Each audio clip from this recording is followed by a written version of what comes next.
Fala, mano, imagine você ser o moleque mais feio e depressivo do colégio. Ninguém quer ficar perto de você e a única coisa que tu consegue pegar é doença. Mas algo acontece e a oportunidade cai do céu. Você conhece a garota cega do colégio, talvez a sua única chance de viver um romance. Essa é a premissa desse anime aí. Obviamente eu distorci um pouquinho a premissa aí por fim de retenção, mas não deixa de ser verdade em algumas partes. Enfim, bora pro resumo dessa obra. O anime começa em um corredor de hospital completamente vazio e silencioso, e no meio desse clima pesadão aí, uma voz feminina solta uma frase que já desperta a curiosidade de qualquer um. Para!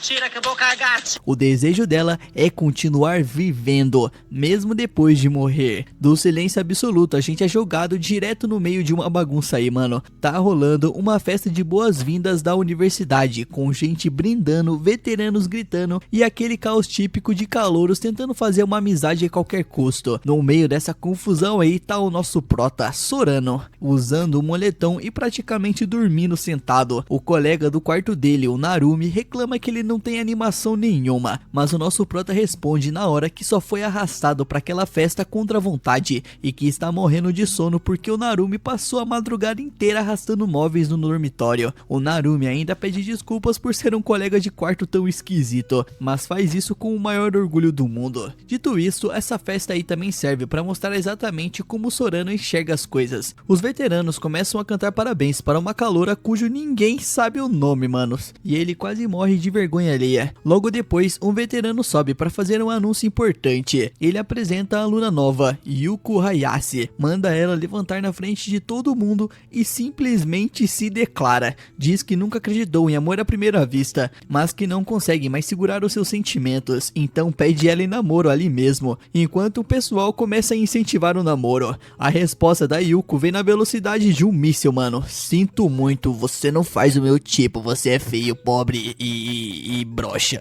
O Narumi cai na risada, mas o nosso prota só consegue sentir desgosto vendo aquela cena. Ele admite que nunca gostou de pessoas que fazem de tudo pra chamar atenção, talvez porque deteste esse desespero de querer aparecer a qualquer custo. O Narumi ri daquilo, mas percebe exatamente como o Sorano funciona, um cara que transformou a discrição em um estilo de vida. Só que o Narumi nota uma mesa isolada em um canto do salão que parece pertencer a outro universo. Lá estão sentadas duas garotas bonitas demais, conversando tranquilamente enquanto o resto da festa está em um completo caos. O Sorano já volta contra chegar perto. Na cabeça dele, garotas daquele nível nem perderiam tempo dando atenção pra eles. O Narumi obviamente ignora completamente isso aí e vai direto até a mesa. Ele se apresenta sem a menor vergonha. O Shio Narumi, e esse dali é o colega de quarto dele, o Kakeru Sorano. A garota de cabelo rosado responde dizendo que é Yuko Yasae, a mesma que acabou de dar um fora histórico. Já a outra de cabelos longos e escuros com um jeito refinadíssimo se apresenta como Koharu Fukeyutsu, e é então que acontece um detalhe pequeno mas que muda completamente o episódio. A Yuko comenta baixinho pra amiga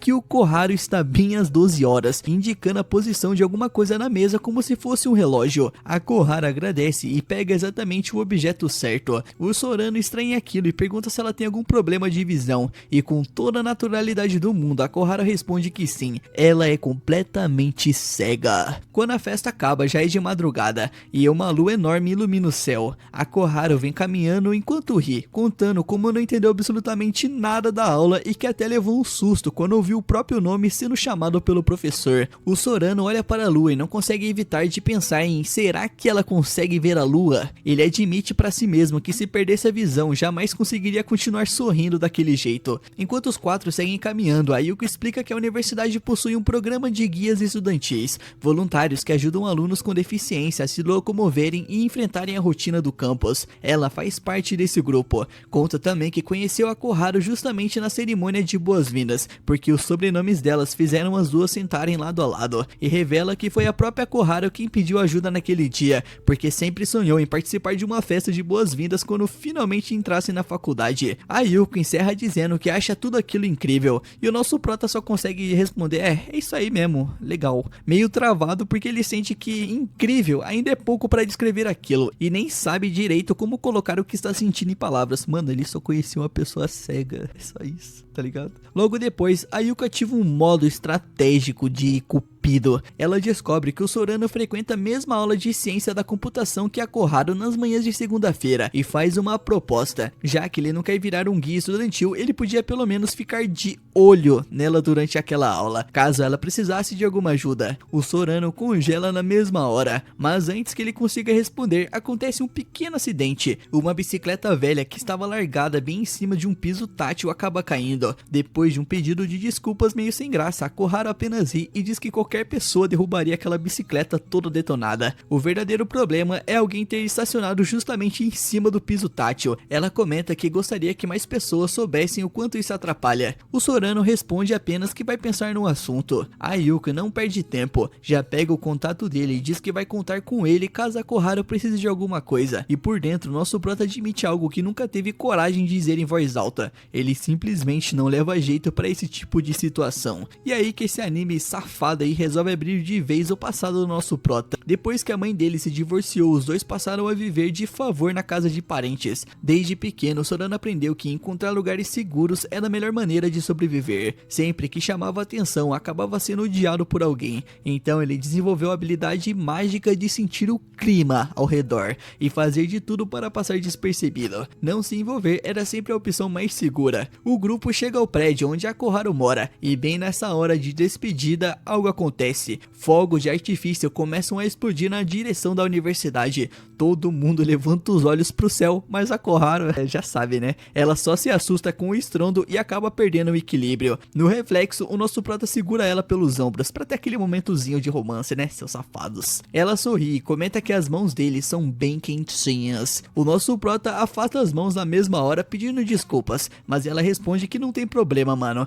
Nisso, quando os fogos terminam, o nosso prota resolve fazer a piadinha, né? E os fogos, você viu? E no mesmo instante ele percebe o que falou e fica completamente sem jeito, mas a Koharu responde com toda a naturalidade do mundo que realmente não consegue enxergar os fogos. Mesmo assim, ela adora fogos de artifício e revela que um dos sonhos dela é soltar fogos junto com os amigos algum dia. Durante todo o caminho de volta, duas perguntas ficam martelando a cabeça do nosso prota, lá ele. Como alguém solta fogos em um mundo que não consegue ver? E como alguém consegue gostar de uma coisa que nunca enxergou? Ela tava falando sério ou só tava tentando parecer forte? No fim, ele chega a uma única conclusão: aquela guria é extremamente curiosa. Ou traduzindo o que ele nunca teria coragem de admitir, ele simplesmente não consegue parar de pensar nela. Nisso, alguns dias depois, já na universidade, a Yuko manda uma mensagem pro nosso prota pelo Instagram. Ela pede para que ele cuide da Koharu. Quando ele chega na sala de aula, ele encontra ela sentada sozinha. Ele se aproxima e dá um simples bom dia ali, e ela responde apenas com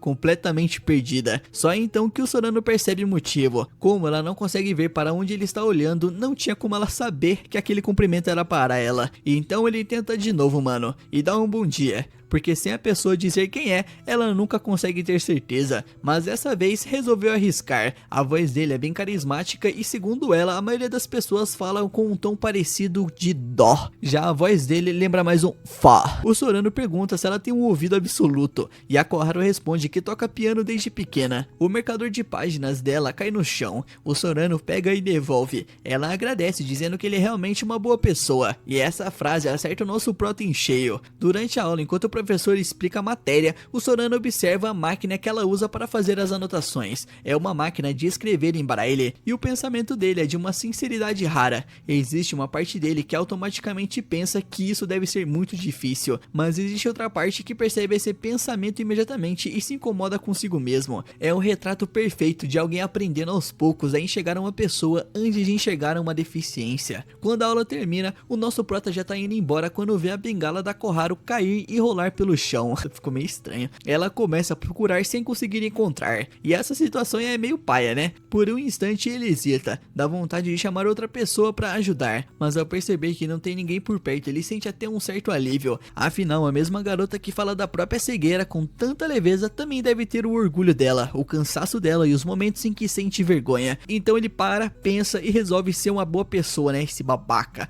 Ele então entrega a bengala e ela brinca dizendo que talvez devesse colocar jogar um guiso nela. O Sorano entra na brincadeira e responde que depois que ela caísse e parasse de rolar, o guiso também deixaria de fazer barulho, e os dois acabam rindo juntos. Logo depois, ela pergunta se ele tem mais alguma aula naquele dia, e o nosso prota responde que não. Então ela cria coragem e faz um convite, chamando ele para ele passar um tempo com ela, e comenta que depois pode até mostrar para ele como usa o aplicativo. Nisso, os dois seguem para a área de máquinas de bebidas, onde acontece um dos melhores diálogos desse episódio aí, mano. O Sorano se oferece para comprar alguma coisa para ela, mas a Koharu recusa e vai direto apertar os botões da máquina. Curioso, ele pergunta como ela conseguiu escolher a bebida. Ela responde toda misteriosa que aquela é a máquina dela. O Sorano não perde a oportunidade e pergunta, mantendo a pose, se por acaso a família da senhorita Futsuki é dona de uma fábrica de máquinas de bebidas. A Koharu simplesmente desaba na gargalhada, mano. Ainda rindo, ela diz que o nosso prota é bem mais brincalhão do que imaginava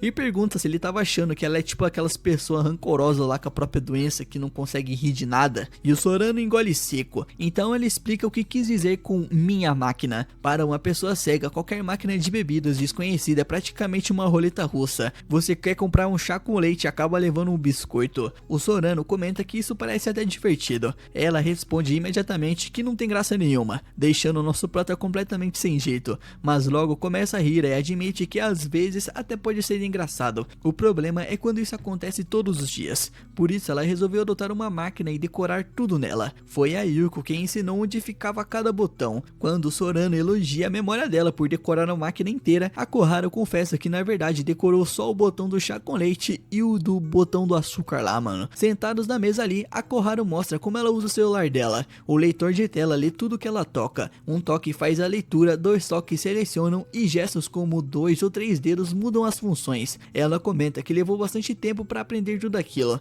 mas diz que o ser humano é capaz de qualquer coisa quando realmente precisa. Para digitar, ela usa reconhecimento de voz, e durante essa demonstração, a mensagem que a Yuko mandou para ela mais cedo acaba entregando o plano aí do Cupido, mano. A menina pede desculpas, mas diz que tinha outros planos, e isso quer dizer que as amigas deram aquele empurrãozinho básico para deixar esses dois sozinhos. Em seguida, a Koharu resume toda a forma como encara a vida em uma única frase: pessoas cegas vivem exatamente como qualquer outra pessoa. O nosso prota só consegue ficar olhando com essa cara de mongo pra ela enquanto pensa em silêncio. Ela consegue se chamar de cega sem demonstrar qualquer desconforto. Já ele é só um bostinha que nem consegue falar direito. Quantas dificuldades ela precisou enfrentar para chegar naquele nível de aceitação. Ao mesmo tempo, ele percebe que nem sabe até onde pode fazer perguntas sem acabar machucando ela. E existe uma parede invisível separando os dois. Então vem a percepção que dói de verdade. Essa parede foi construída por ele mesmo. Bastava perguntar, mano. Bastava conversar normalmente. E ele sabe disso. Sabe muito bem. Mas o anime resolve mostrar o nosso prota ainda criança. Sozinho, sentado dentro de um cubo de vidro cercado pela escuridão. Aquela parede invisível sempre foi o lugar onde ele viveu. E quem finalmente quebra o silêncio é a própria Koharu.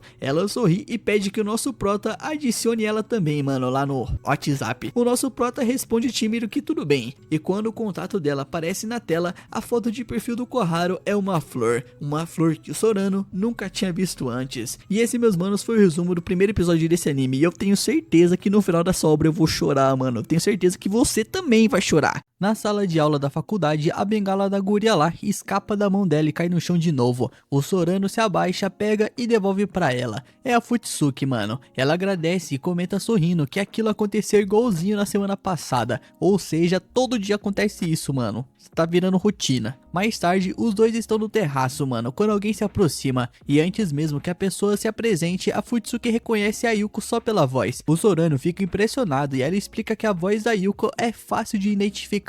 Aquilo desperta uma curiosidade nele, mano. Será que pessoas cegas realmente têm audição mais aguçada? Isso aí ele já tinha perguntado no episódio passado, mano. Tá repetindo o bagulho, mano. Ele pensa em perguntar, mano, mas ele é um frouxo e desiste por achar que seria inconveniente. Só que a Yuko faz a pergunta sem rodeios. A Futsuki então responde que não é bem assim. Ela diz que essa história de localizar as coisas pelo eco é muito exagerada, mas que por tocar piano desde pequena ela acabou desenvolvendo uma percepção melhor para algumas coisas. A Yuko então explica que faz parte da comissão do festival da universidade e precisava de alguém para conferir a afinação do piano no salão do memorial. A Koharu se oferece na hora e a Yuko pede para que o nosso prota acompanhe as duas. Ele reclama, mano, porque ele é um vagabundo, mas ele acaba aceitando. No caminho, a A Yuko finge que recebeu uma ligação ali porque ela não me engana e ela sai correndo pra uma reunião, mano, deixando os dois ali sozinhos. Nisso, já no salão memorial, ele ajuda ela a sentar no banco do piano. Assim que toca nas teclas, a guria percebe que é um piano de cauda. O Sorano pergunta como ela sabe e ela explica que a resposta das teclas é diferente. Ele aproveita para perguntar como ela consegue tocar sem enxergar, e a guria responde que só consegue tocar músicas que decorou quando ainda enxergava. Ela comenta que existem pianistas cegos muito melhores, mas ela mesma não consegue aprender músicas novas. Depois ela conta que ainda mantém alguns hábitos da época em que enxergava. Quando toca, olha para onde estaria a partitura. Quando alguém fala com ela, levanta o rosto, e quando ouve fogos, olha para o céu. Ela diz que ainda consegue imaginar como era enxergar e por isso acha bom ter vivido essa experiência. O nosso prota não sabe como responder a isso, mano, e apenas fica em silêncio. É bom mesmo, né? Pra não falar merda. Nisso, a Fuyutsuki admite que está um pouco nervosa por tocar na frente dele e pede permissão para começar, e o nosso prota concorda. E então ela toca, mano. A música faz o nosso prota viajar completamente. Na imaginação dele, o salão desaparece e dá lugar a uma praia, com o mar avançando sobre a areia e golfinhos cruzando a água. E quando termina, ele só consegue pensar que ela toca muito, mano. Nisso, a guria pergunta o que ele achou, e o Sorano fica tentando adivinhar o compositor dessa música aí, mano, falando que era Bach, Mozart ou Chopin, e ela acaba rindo da cara dele, porque ele é burro. Então ela explica que a música se chama Mar da Arábia, mas ninguém liga, mano. Essa é a verdade, ninguém liga. E ela diz que aprendeu a tocá-la na 5ª série. O Sorano então abandona a pose e elogia com sinceridade, dizendo que ela toca a música muito bem. Feliz, a Fuyutsuki agradece e toca mais um pouco. Depois de ficar ali testando o instrumento, ela conclui que o piano só precisa de uma leve afinação. Em seguida, agradece novamente pelo nosso prota por sempre ajudá-la quando a bengala cai.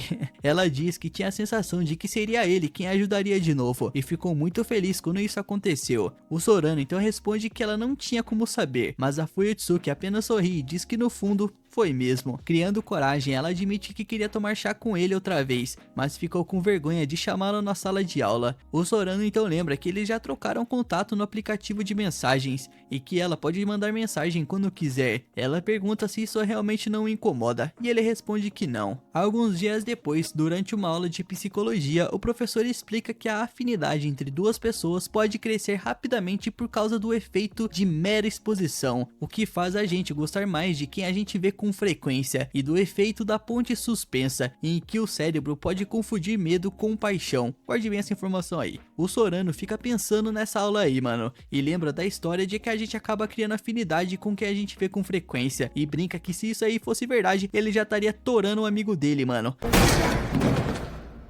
Não! Não! Não, eu não! Por que veio atrás de mim? O colega de quarto, ele ri da própria ideia, mas admite que morar com ele realmente aproximou os dois. No fim, ele conclui que a psicologia é um negócio assustador. Mais tarde, na saída da aula, o celular dele vibra com uma mensagem da Fuyutsuki. Ela avisa que o Meiji Maru está aberto para visitação e pergunta se ele quer ir junto com ela. O Sorano suspira, mano. Mal disse que ela podia mandar mensagem e ela já chamou ele para sair. Dito isso, o Meiji Maru é um antigo veleiro que fica dentro da universidade por causa do curso da marinha. É uma relíquia histórica, mas para os alunos virou só o navio. Quando entrou na faculdade, o Sorano só pensou que caramba, é um navio, é legal. Hoje em dia ele passa por ele e nem liga mais. Quando ele chega ao local, ele chama pela Fuyutsuki para avisar que chegou. Ela responde animada dizendo o nome dele e o coração do nosso prota já acelera. Mas ele logo já lembra da aula de psicologia lá e decide que aquilo só pode ser o tal do efeito da ponte suspensa, mano. Curioso, ele pergunta por que ela quis visitar esse navio meia bomba aí. E a Fuyutsuki explica que sempre via a estrada fechada. Via, se é que você me entende.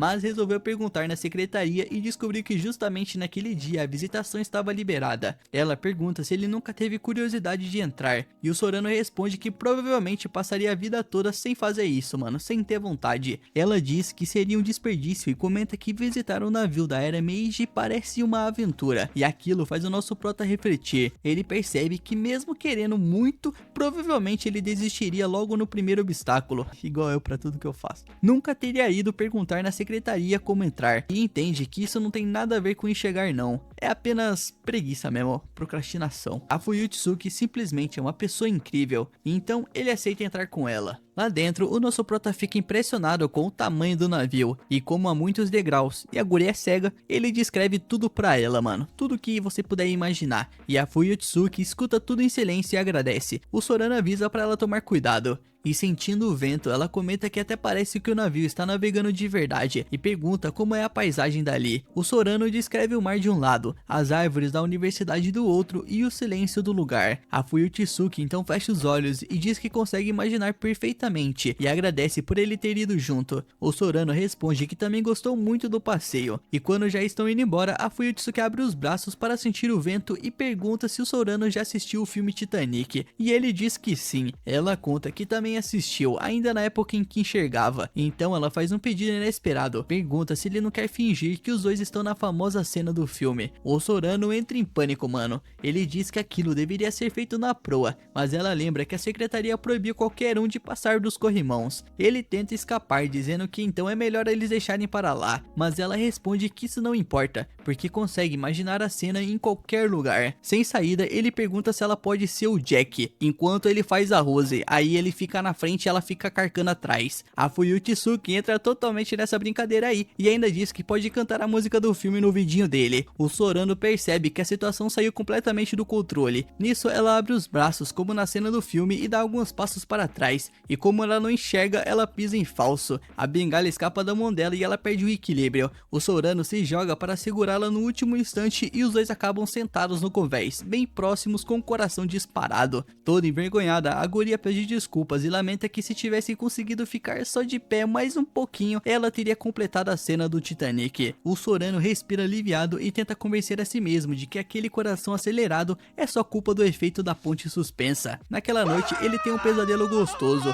e ele acorda no maior susto gritando que tá voando. O Narumi, na cama do lado, pergunta se ele acabou de acordar todo mundo, e ainda meio desnorteado, o Sorano fica tentando entender o próprio sonho e se pergunta se aquilo também era culpa do tal efeito da ponte suspensa ou da aventura que viveu no navio. No dia seguinte, a chuva toma conta da cidade e, indo para a aula de guarda-chuva, o Sorano avista uma figura atravessando a ponte. Quem você acha que é, hein? Quem você acha que é? Tem alguma dúvida? É a Fuyutsuki, mano. Ela caminha sozinha debaixo da chuva, segurando a bengala com uma mão e o guarda-chuva na outra. Ele corre até ela, chama o seu nome e pergunta se tá tudo bem, e a Fuyutsuki reconhece a voz dele na hora. O Sorano estranha ela estar andando sozinha naquele tempo, e ela explica que estava apenas caminhando. Ela quer fazer o dramazinho dela, essa é verdade, mano. Depois ela revela o verdadeiro motivo, quer aprender a fazer o máximo de coisas possíveis sem depender dos outros. Andar sozinha numa ponte no meio de uma tempestade não parece ser uma coisa muito inteligente pra fazer, principalmente quando você é cego. Já não é inteligente quando você vê, agora quando você é cego é pior. Ela foi quase atropelada por um ciclista agora há pouco, mano. Essa guria é louca. O Sorano percebe que as duas mãos dela estão ocupadas e se oferece para segurar o guarda-chuva. Ela hesita por um instante, mas acaba aceitando depois que ele insiste, dizendo que ele já estava ali mesmo. Os dois então seguem caminhando juntos, dividindo o mesmo guarda-chuva. A Fuyutsuki comenta que ele é muito gentil, mas o nosso prota fica sem graça e responde que só resolveu ajudar porque viu a situação em que ela estava. Tentando quebrar o silêncio, o nosso prota sugere que eles entrem pelo portão principal e passem pelo primeiro prédio, mas a Fuyutsuki para e chama ele, então faz um pedido inesperado, pergunta o que ele acha dos dois começarem a se chamar pelo primeiro nome. O Sorano quase deixa o guarda-chuva escapar da mão. Ele explica que já faz mais de um mês que eles se conheceram e que como ele sempre ajuda tanto, acha que já existe uma intimidade para isso. Até sugere criar um apelido e chama ele de Koharun, que foda-se o que significa. O Sorano entra em pânico e responde que não consegue. Esse safado de merda, esse bostinha. Caralho, a guria tá triste aí, mano. A guria é cega, você vai deixar a guria cega triste, mano. Você não tem coração. Ele diz que chamar ela pelo sobrenome já virou costume. A Fuyutsuki apenas pede desculpas e comenta que talvez não esteja segurando o guarda-chuva direito. O Sorano olha para ela e então ela pergunta baixinho se os dois já estão cabendo direitinho ali debaixo. E ele responde que sim, com a chuva caindo ao redor dos dois. Fuyutsuki sorri e diz que então ele pode continuar chamando ela de Fuyutsuki como sempre, mas pergunta se ela pode chamar ele só de Kakero. O Sorano responde que pode. Ela agradece e chama ele pelo nome pela primeira vez e convida o Kakero para continuarem caminhando. Numa manhã como qualquer outra, o Kakeru e a Koharu estão novamente na máquina de bebidas. Dessa vez a máquina não aceita a bebida que a Koharu costuma escolher, e percebendo essa situação pai aí, o nosso prota se oferece para ajudá-la, mas em vez de aceitar, a Koharu aperta o botão aleatório e diz que resolveu ser um pouco mais aventureira naquele dia, e a atitude pega o nosso prota de surpresa, mano. Depois ele vai até a mesa de sempre no terraço e percebe que passar aquele tempo todo ao lado dela já virou parte da sua rotina. Pouco tempo depois, a Koharu chega com as bebidas nas mãos. Ela dá um pequeno gole e logo faz uma cara estranha, mano, confessando que não consegue beber refrigerante, e como não queria desperdiçar, pede pro nosso prota terminar a bebida. Ele hesita por um instante por ser daquela viadagemzinha lá do mesmo copo, vocês estão ligados, né? Mas ele acaba aceitando. Logo depois, o Shio e o Yuka aparecem. O Shio conta que encontrou o Yuko depois da aula e achou que seria legal os quatro passarem um tempo juntos. A Koharu então aproveita para sugerir um karaokê. A Yuko lembra que ela sempre quis conhecer um, e o Shio apoia a ideia na mesma hora. Enquanto procuram um lugar, o Kakeru já começa a ficar preocupado com a possibilidade de ter que cantar. A Yuko é a primeira a pegar no microfone e impressiona todo mundo. Quando a Koharu pergunta a opinião do Kakeru, ele elogia a voz dela, embora esteja um pouco mais preocupado com o fato de estar sentado tão perto da Koharu. Depois é a vez de Yushio cantar, surpreendendo o Kakeru mais uma vez. Quando terminam, a Koharu chama o Kakeru para cantar, mas ele tenta adiar e pede para ela ir primeiro. Só então ele percebe que a Koharu não consegue escolher uma música sozinha. A Yuko a ajuda, e a Koharu escolhe uma música sobre fogos de artifício, uma das suas favoritas. Assim que ela começa a cantar, a sala inteira fica em silêncio. A sua voz encanta todo mundo, e quando a música termina, ela recebe muitos aplausos. Sorrindo, a Koharu entrega o microfone pro nosso prota. Ele tenta recusar, porque ele sabe que ele canta muito mal, mas ele acaba cedendo, e sem pensar muito, escolhe uma música simples. O problema é que ela é justamente uma canção de amor. Assim que começa a cantar, o Kakeru percebe que a sua voz é bem pior do que lembrava, e vendo o nervosismo dele, Yushio e Yuko começam a tocar os instrumentos do karaokê para ajudá-lo. Então Koharu diz baixinho que também conhece a música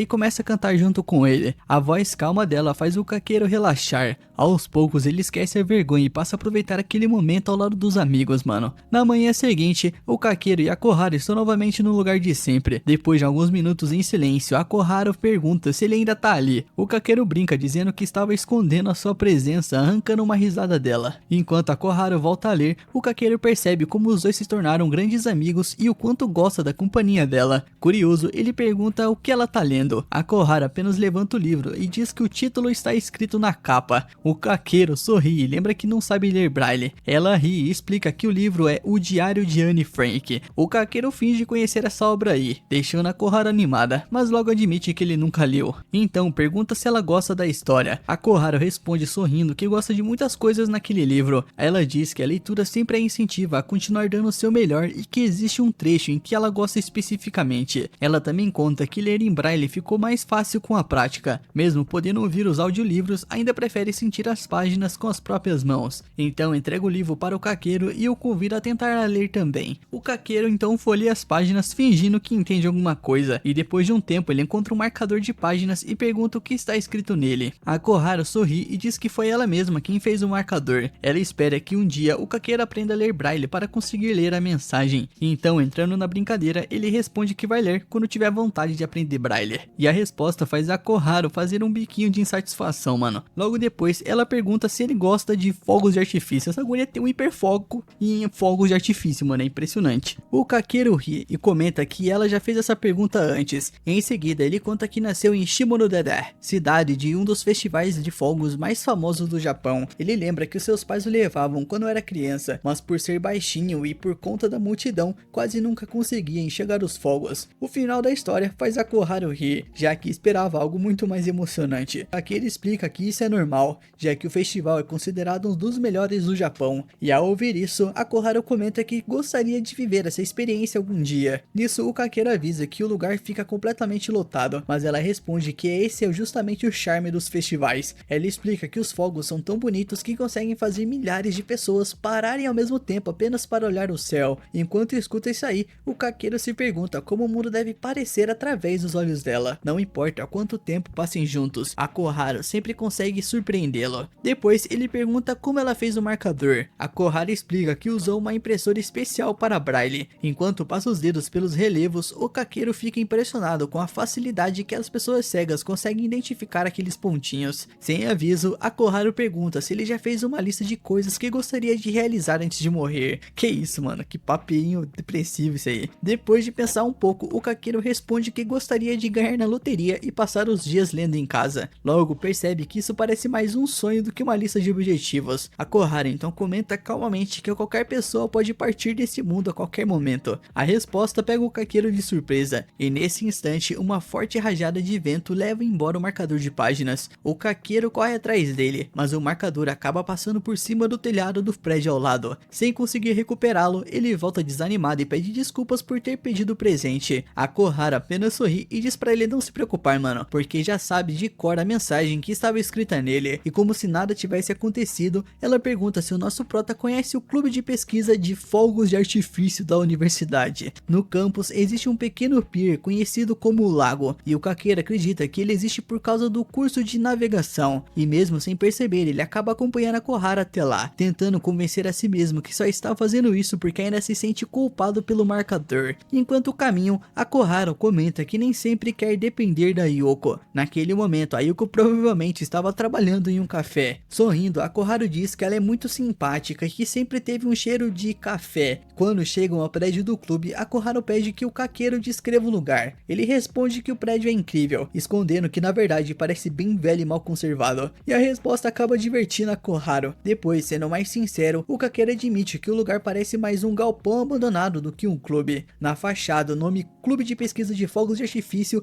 está pintado com uma tinta spray, e ao lado da entrada há vários cilindros de ferro de tamanhos diferentes. O ambiente parece bastante suspeito, mas mesmo assim, a Koharu pede que ele bata na porta. O Kakeru bate e ninguém responde. Quando os dois já estão indo embora, um rapaz chamado Yushi aparece. Eles descobrem que ele é o presidente do clube, e também o seu único integrante. Curioso, Yushi pergunta o motivo da visita, e ao descobrir que a Koharu é cega, ele comenta que é a primeira vez que conhece alguém com deficiência visual que gosta de fogos de artifício. Logo depois, percebe que ouvir os fogos também deve ser uma forma de aproveitá-los. A Koharu pergunta se o clube realmente pode soltar fogos dentro da universidade. Ela conta que ouviu fogos perto do campus há algum tempo atrás, e revela que sonha em soltar fogos de artifício com as próprias mãos. Um pedido que surpreende o Yushi. Ele explica que os fogos são perigosos e levanta o braço para mostrar várias cicatrizes de queimaduras. Só o Kakeru consegue ver aquelas marcas, obviamente. Percebendo que a Koharu não entendeu o gesto, o Yushi simplesmente desiste da explicação e entra no galpão, deixando ela completamente confusa. No caminho de volta, a Koharu pergunta se aconteceu alguma coisa que ela não conseguiu perceber, e o Kakeru explica que o Yushi estava mostrando as cicatrizes dos braços. Ela fica um pouco triste, mano, dizendo que ele poderia ter encontrado outra forma de explicar, em vez de simplesmente desistir. O Kakeru então percebe como a maioria das pessoas depende tanto da visão que acaba esquecendo que existem outras maneiras de se comunicar. Mesmo assim, a Koharu diz baixinho que ela ainda sonha em soltar fogos de artifício algum dia. Ela então olha para o Kakeru, sorri e sugere que os dois façam isso juntos. E ele recusa na hora, mano. Mas a Koharu insiste e conta que ouviu falar de uma loja especializada em fogos de artifício em blá blá blá. E com um sorriso meio travessa aí, mano, ela lembra que o Kakeru ainda tá devendo um favor por ter perdido seu marcador de páginas. E sem saída, ele pergunta quando os dois vão. E vendo que conseguiu convencê-lo, a Koharu sorri toda satisfeita. Mais tarde, naquela noite, o Kakeru fica andando de um lado para o outro no quarto. Como os dois combinaram de visitar a loja no dia seguinte, ele começa a até pensar em qual roupa vai vestir. E nesse momento, seu celular toca. Ao ver o nome da Koharu na tela, ele atende imediatamente, imaginando que talvez tenha acontecido alguma coisa. Por alguns segundos, ela permanece em silêncio. Depois explica que ligou porque esqueceu de combinar o horário e o local do encontro. Ela também admite que ficou nervosa de repente. O Kakeru estranha, já que os dois conversam praticamente todos os dias. A Koharu responde que falar por telefone é diferente e a deixa muito mais envergonhada. Ao imaginar a Koharu corando do outro lado da linha, o Kakeru percebe que também ficou meio sem graça. E tentando aliviar o clima pesado que ficou, ele brinca que também tá com uma vergonhazinha e sugere apenas combinarem um horário. Em seguida, oferece carona até o apartamento dela. A Koharu recusa na hora, mano, dizendo que isso acabaria com o clima do encontro. E assim que percebe o que falou, fica completamente sem graça. O Kakeru tenta corrigir, dizendo que aquilo ali não é um encontro, eles só vão fazer compras. Mas a Koharu responde que sair juntos desse jeito é exatamente o que as pessoas chamam de encontro, e sem conseguir esconder a sua vergonha, ela passa rapidamente o horário e o local onde vão se encontrar e desliga. Assim que a ligação termina, o Kakeru se joga na cama, mano, cobre o rosto com as mãos e percebe que não consegue parar de ficar envergonhadinho.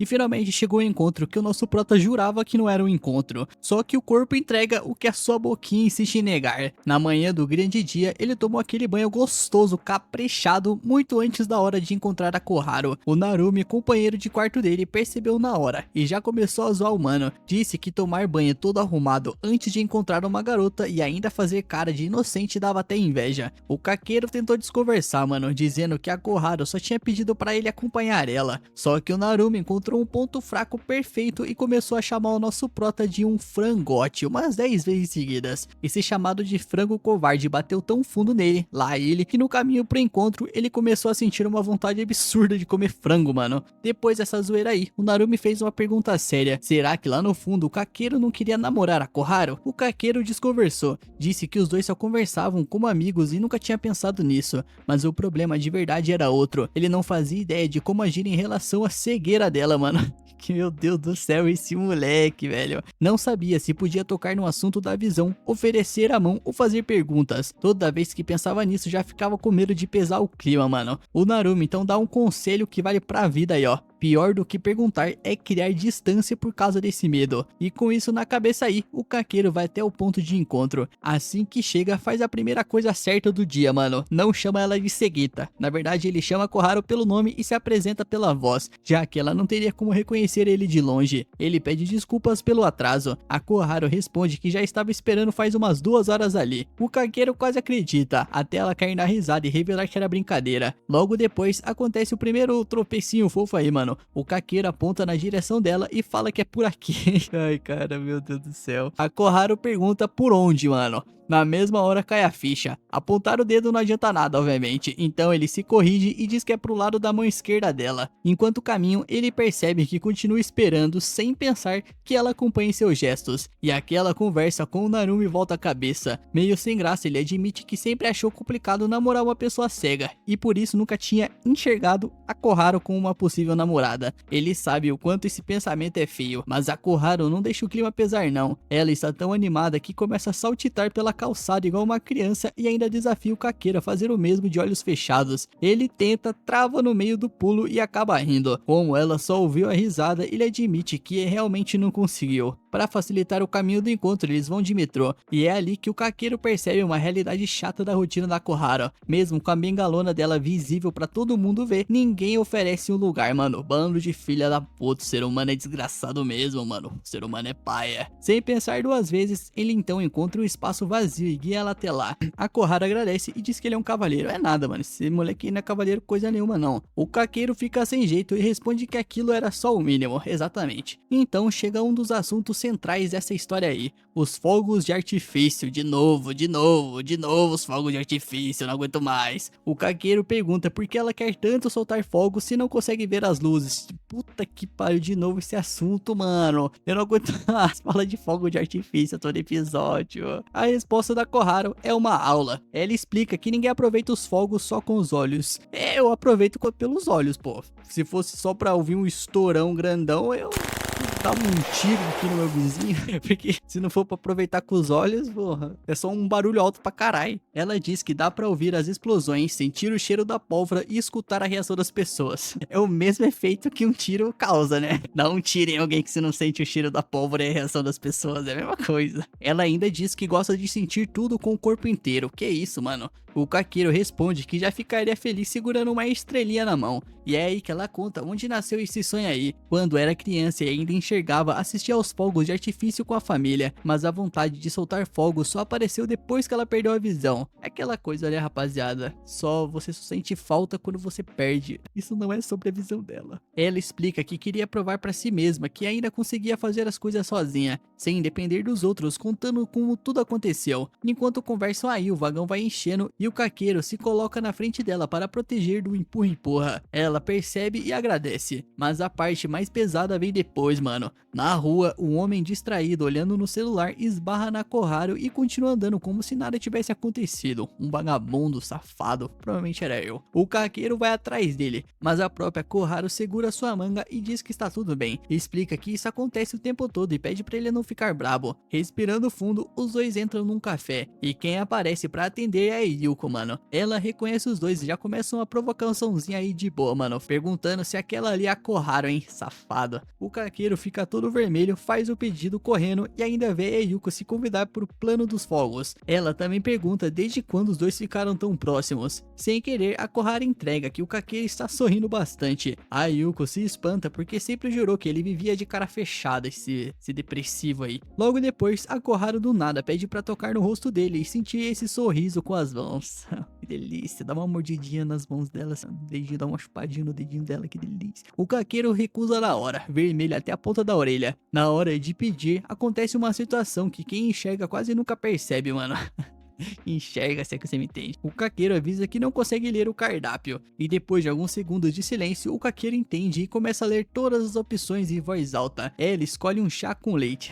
Para, André. Quando a bebida chega, ele ajuda ela a encontrar a xícara e avisa que está quente. Mesmo assim, ela toma o primeiro gole, queima a língua de leve e faz uma careta fofa. O Kakeru quase ri, e é aí que vem um dos pensamentos mais bonitos que a mente suja e nojenta dele conseguiu pensar até agora, mano. Os olhos da Koharu nunca encontraram os dele de verdade, mas às vezes ele tem a sensação de que os dois acabaram de trocar olhares, e sempre que isso acontece, o coração dele dispara. O clima entre esses dois aí vai ficando cada vez mais leve. O Kakeru oferece um pedaço do lanche e a Koharu provoca perguntando se ele vai dar na boquinha dela. Ele morre de vergonha, nega na hora e ainda acaba sendo chamado de pão duro. Aí a Koharu comenta uma coisa mais séria. Ela diz que não gosta quando ficam olhando pra ela comer. O Kakeru tenta tranquilizar ela, dizendo que muita garota também se sente assim. Ela sorri e responde que fica feliz porque ele trata ela como uma garota comum, sem pisar em ovos por causa da cegueira dela. O Kakeru fica completamente sem reação, porque isso aí não é verdade não. Na cabeça dele, aquele sorriso dela é pura maldade, mano. E é depois disso que o nosso prota finalmente cria coragem para fazer a pergunta que estava presa na garganta desde o começo desse episódio aí. Com todo o cuidado e deixando claro que ela não precisa responder se não quiser, ele pergunta o que ela vê, já que não enxerga. Será que é tudo preto ou um breu completo? E a resposta da Koharu quase me fez chorar, mano. Eu tô falando, eu vou chorar aqui, cara. Em algum momento eu vou chorar. Ela diz que todo mundo imagina uma escuridão sem fim, mas que pra ela acontece justamente o contrário. Ela explica que é como viver dentro de uma névoa translúcida, quase branca e cheia de luz. Ai, meu Deus do céu, eu vou chorar. Depois do café, os dois encontram uma loja especializada em fogos de artifício. A Koharu fica encantada só de ouvir o tamanho do lugar e pergunta que tipos de fogos existem por ali. Mais uma vez, o nosso prota banca os olhos dela. Ele descreve as prateleiras, conta que os fogos de vários disparos vão de 10 até 30 tiros e os dois escolhem logo o maior. Depois apresenta os fogos de apito, que sobem assoviando antes de explodir, tipo assim, ó.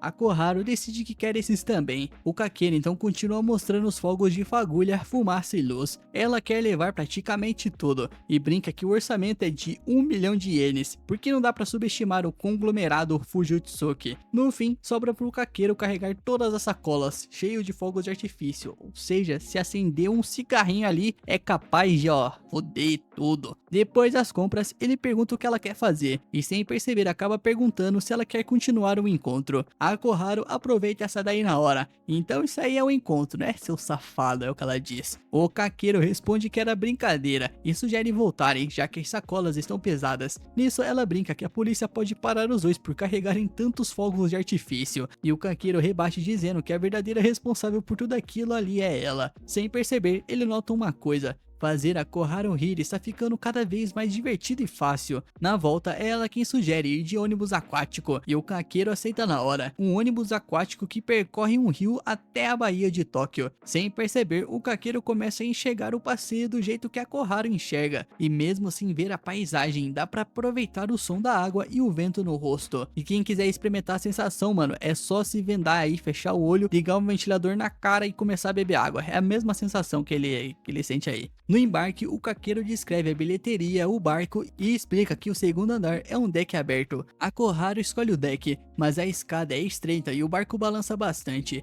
Então, sem fazer alarde, o Kakeru estende a mão. Quando as mãos dos dois se encontram, a Koharu percebe de novo que as mãos dele são bem quentinhas. Ele guia ela degrau por degrau até os dois chegarem de segurança lá em cima. Com um vento no rosto, a Koharu fica radiante. Ela diz que nunca imaginou que ele faria tudo aquilo por ela. O Kakeru quase responde que estaria sempre disposto a sair com ela, mas engole essa frase no último segundo. Pela primeira vez, ele se pergunta se sendo com a Koharu conseguiria baixar toda a guarda que sempre manteve levantada. E chega a única resposta sincera: ele ainda não sabe. Pouco tempo depois, a Koharu pergunta se a vista está bonita. Ela percebeu que ele ficou em silêncio admirando a paisagem. Mesmo sem enxergar, diz que está se divertindo e lembra daquele mesmo lugar quando ainda podia ver, só que em um dia é nublado. Então o Kakeru resolve fazer o gesto mais bonito da vida dele, mano. Ele descreve o céu azul, o reflexo da água do rio e como a paisagem está linda. A Koharu agradece de coração. Então chega um momento que diz tudo sem eu precisar nem falar, né, mano? Eu só tô narrando aqui porque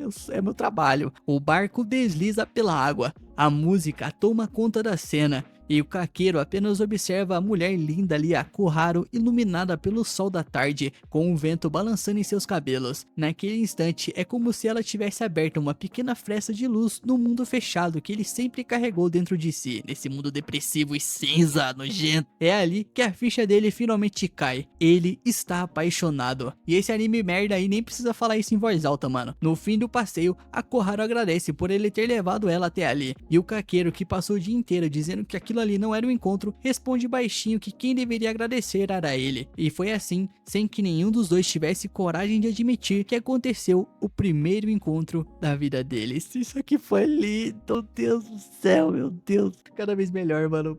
Depois do encontro, a Koharu volta pra casa e por puro costume acende a luz assim que entra no quarto. Ela troca de roupa, veste algo mais confortável e continua muito feliz com tudo que aconteceu naquele dia. Pouco tempo depois, ela escuta sua mãe chamando pra jantar e sai do quarto, lembrando até de apagar a luz antes de sair. Mesmo que isso aí não vai fazer diferença nenhuma, mano. Ao chegar à mesa, sua mãe Haruka serve a comida e explica onde cada prato está para que a Koharu consiga comer sozinha. Mesmo assim, um pouco de comida acaba ficando no canto da sua boca e a Haruka limpa delicadamente. Na verdade, a Koharu sempre fica constrangida por achar que pode fazer bagunça enquanto come, pois justamente por isso que ela evitou comer na frente do Kakeru. Nisso, a sua mãe sorri e comenta que o encontro deve ter sido muito bom, já que percebeu que a filha se arrumou muito mais do que normal. Pensando melhor, a Koharu percebe que a sua mãe tem razão. Ela realmente caprichou mais na roupa e na maquiagem porque queria mostrar uma versão ainda melhor de si mesma para o nosso prota. E só de imaginar que ele pode ter gostado da sua aparência, ela fica toda boba e admite que realmente adorou o encontro.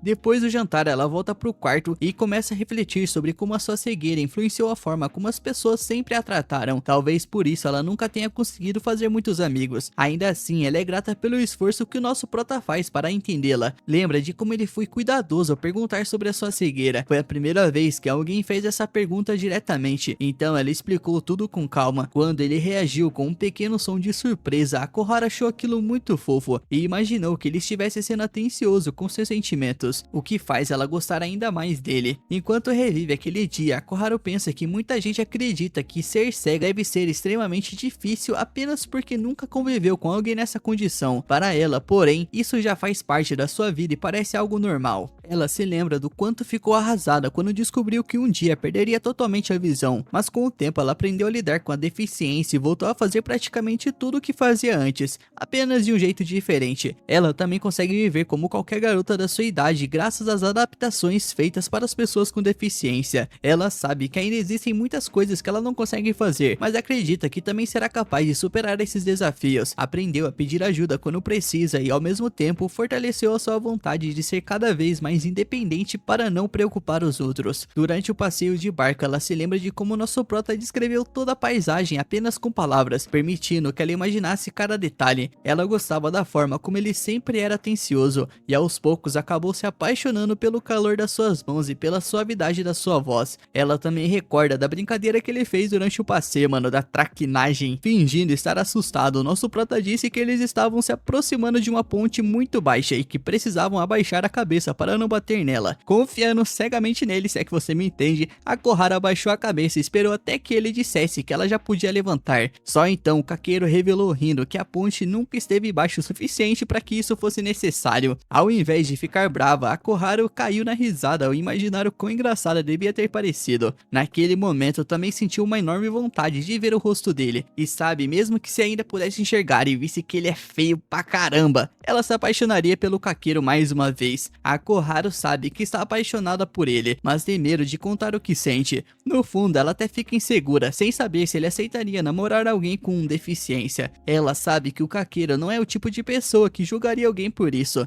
mas esse pensamento continua incomodando seu coração. Já perto do fim do passeio, a Koharu percebe que estão chegando ao destino ao sentir o cheiro salgado da Baía de Tóquio. O Kakeru comenta que o campus ainda não está à vista, mas acredita que ela pode estar certa. De repente, o barco balança, fazendo a Koharu perder o equilíbrio, mas o nosso prota consegue segurá-la antes que ela caia. Depois de tranquilizá-lo dizendo que estava bem, a Koharu conta quanto aquele dia a fez feliz. Ao lembrar de tudo que aconteceu, ela ainda se pergunta se teria coragem de se declarar caso ainda pudesse enxergar. No fim, conclui que provavelmente continuaria com medo, porque confessar os próprios sentimentos sempre é assustador. Mesmo assim, sorri ao perceber que pode viver um grande amor, mesmo sendo cega. Logo depois, porém, a insegurança volta quando ela pensa nos sentimentos do Kakeru. Ela não faz ideia do que ele sente, já que ele nunca toma a iniciativa, aquele merda desgraçado, de mandar mensagens pra ela. Aos poucos, o medo de ser rejeitada toma conta dela, e achando estranho sentir tanta felicidade e tanta dor ao mesmo tempo, acaba adormecendo em lágrimas. É aquela coisa, né? A tristeza de se sentir feliz.